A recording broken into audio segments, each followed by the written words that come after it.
The Vial of Death. The police were baffled. A large shipment of gold and money had been stolen from the city's central bank, and there were no leads.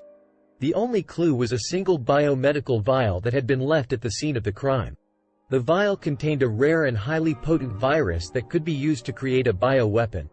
The police feared that the thieves might be planning to use the virus to blackmail the government or to sell it to a terrorist organization. The case was assigned to Detective Inspector Jones, a veteran investigator with a reputation for getting results. Jones quickly assembled a team of experts, including a virologist, a bioterrorist expert, and a financial analyst. The team began by analyzing the vial of virus. They determined that it was a highly contagious strain that could be easily weaponized. They also learned that the virus had been developed by a secret government laboratory. The team then turned their attention to the financial aspect of the case.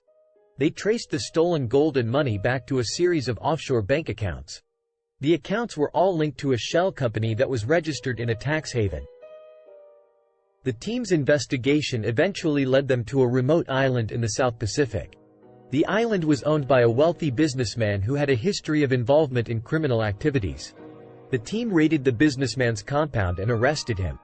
They also recovered the stolen gold and money, as well as the vial of virus.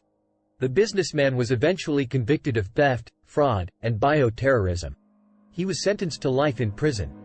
The case was a major victory for the police, but it also raised some troubling questions. How did the thieves know about the virus? Who were they working for? And what were their plans for the virus? The answers to these questions remain a mystery. But one thing is for sure, the police will be keeping a close eye on this case. The story continues. The businessman's conviction did not end the threat posed by the virus. The vial of virus was still out there, and it could fall into the wrong hands. The police contacted the virologist who had analyzed the virus. She told them that the virus was very unstable and could easily mutate.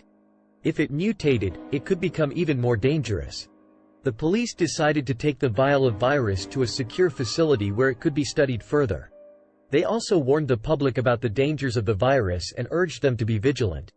The story ends with the police still investigating the case. They are determined to find out who stole the virus and what their plans were for it. They also want to make sure that the virus does not fall into the wrong hands.